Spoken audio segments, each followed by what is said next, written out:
Hey guys, what's going on? It's Stef here, and first and foremost, happy Halloween if you celebrate, which I hope you do because it's my favorite holiday. It's the coolest one in my opinion. Anyway, moving right along. In this week's metal detecting adventure, I went out by myself and did some door knocking in town, and I think I may have hit the jackpot. I found a property built between 1730 and 1750, and as a huge bonus, the woman owns 40 acres of primarily untouched land. It has been metal detected in the past once or twice, but let's just say they didn't do a very good job. So enjoy this first video, and I'm sure what will be subsequent ones to come of me hunting this property with hopefully a couple more coils on the ground. It's a lot of land to cover. Let's hop in. Okay guys, added a new permission today. Nice old one, built between 1730 and 1750. And a lot of high tones out here. I've dug a couple of clad quarters already. And then a beautiful little harness buckle just turned up. Little scratchy, high 70s, low 80s on the AT Max. I am very encouraged. This place has been detected before, but I don't think they did a very good job. So, high hopes for this place. Okay. Safe to say it's going to be awesome today.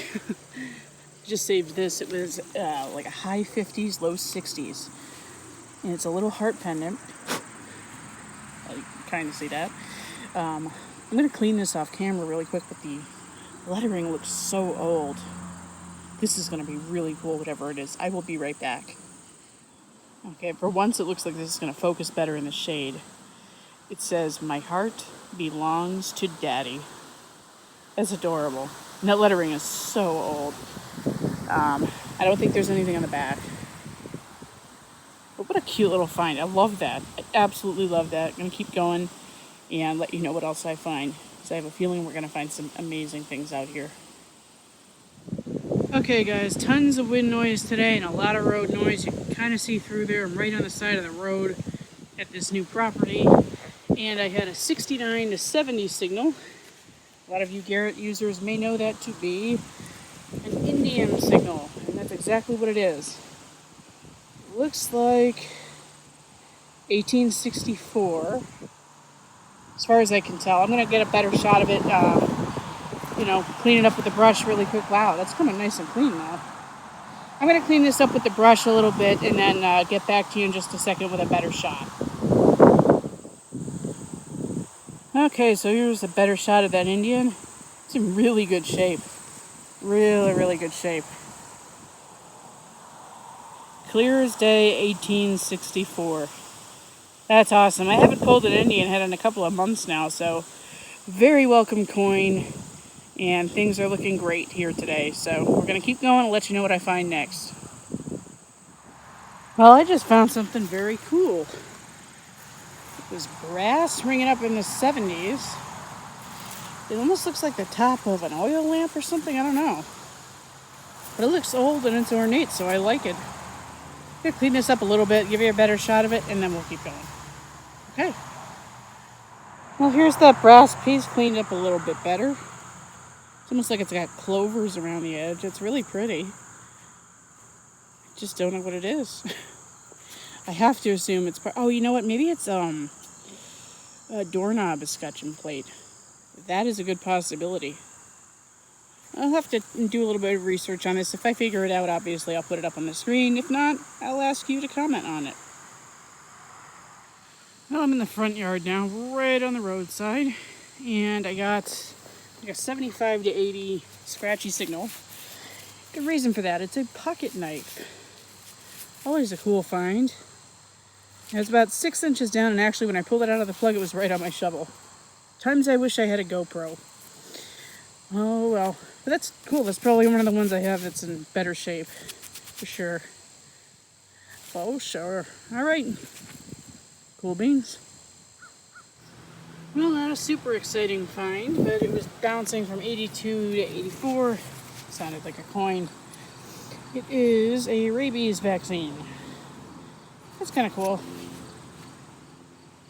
I'll ask the owner if it belonged to one of her dogs. She has 2 dogs, so. Anyway, alright, moving right along. Well, I'm slowly working my way back where the horses are, behind this bush. And I had a solid, really loud 82 on my machine, which is pretty easy to see why. Okay, good thing I am near the Jeep because I need to put that back in there so that I'm not carrying this around for the rest of the day. It's a heavy sucker. Okay, well, something big and non-ferrous, and given that this place has been hunted before, they really didn't do a very good job. Yay! So that bodes well. Well, sorry in advance for the wind noise. It is very windy today.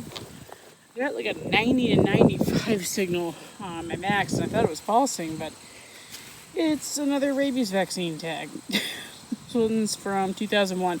I realized after the fact when I filmed that last one, it was from 1997, so even if it did belong to the property owner, obviously the dog is no longer with us, so hopefully she will appreciate these. Well, now I'm around the horse stable over here. Again, sorry for the wind. Nothing I can do about that today. And I got like a 64, 65, pretty close to the surface, and it's actually a dog tag from 1932. I don't know if you can see that very well on the screen. This will clean up nicely with a brass brush. So for anybody who wants to clean up their dog tags, use a brass brush on them.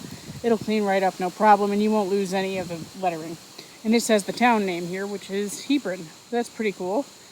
Really like that. That's probably my second or third oldest dog tag. So right on, we're going to keep going. Well, right now I'm looping around the property. You can kind of see a faint outline of a cart path right here. Well, not cart path per se, but maybe an old walking path. Down there's a little indent, which is the driveway that wraps back up around the house. I'm just in this old hayfield.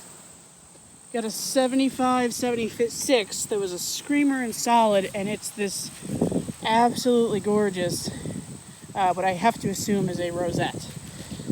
Oh, wow. This is the kind of stuff I'm looking for. This really excites me.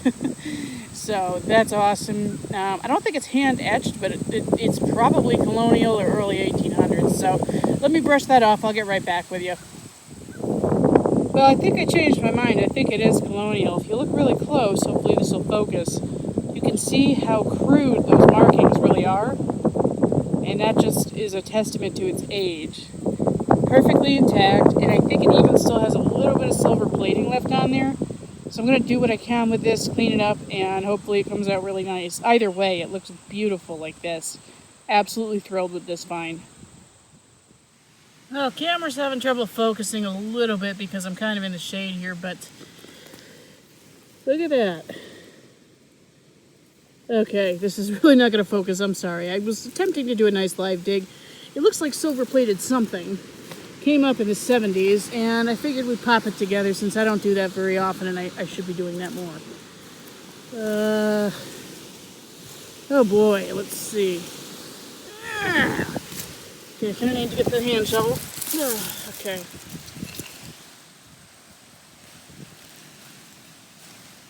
There it is. Woo! Alright, what is this? What is this? Keep losing it.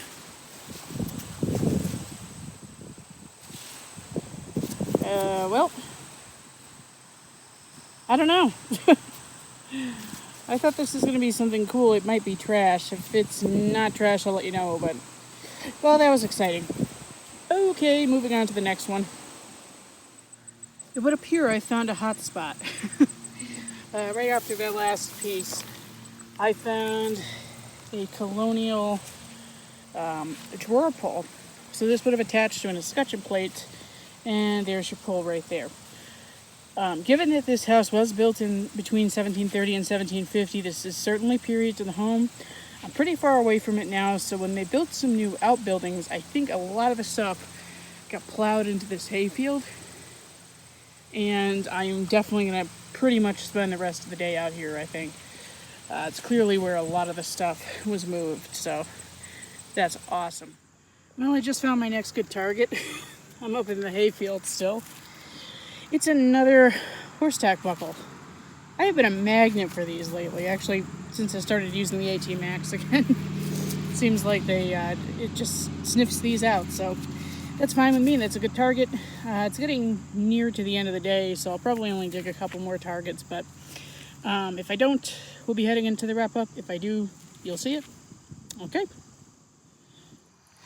Well, I'm back up near the house, and I just got a bucket lister. It's one of those, like, you should have dug this a long time ago kind of bucket listers. This is a bale seal, I believe. It's made of lead.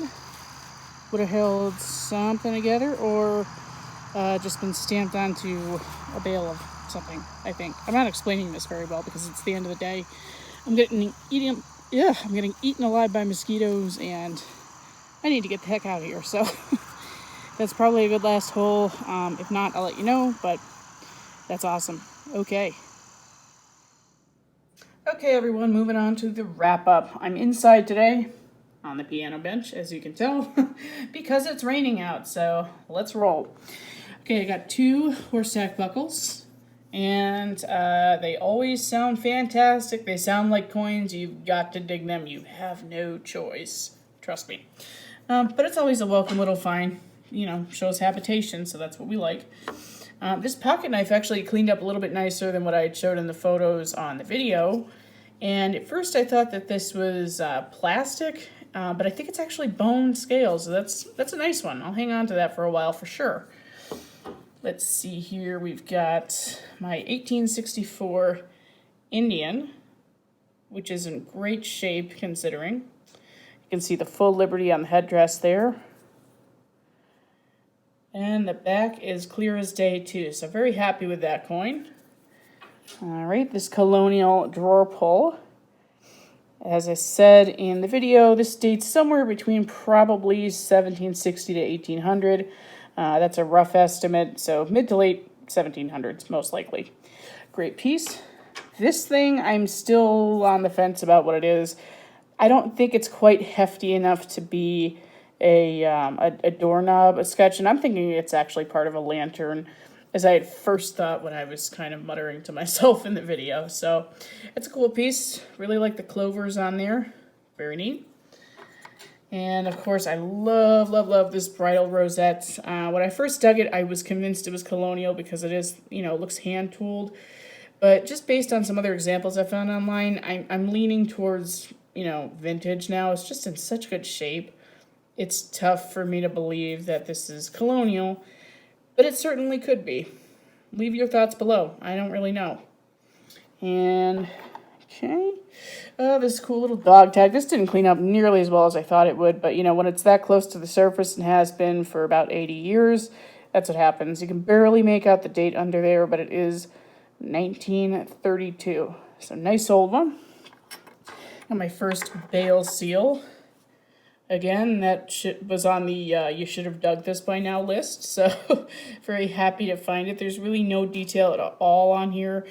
Sometimes there would be detail of what the item was or what town it came from, but not the case with this one unless it's just been worn down, which is certainly a possibility.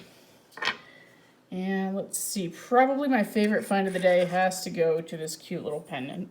Cleaned up really nicely with a brass brush. It says, "My heart belongs to Daddy." And it's definitely a pendant. At first I was thinking a locket, but, you know, there would be some kind of fixture there or there showing where the back broke off, but it's definitely just a pendant. I really, really like that. So I think I've covered everything. Nice little hunt, and we will see you next time.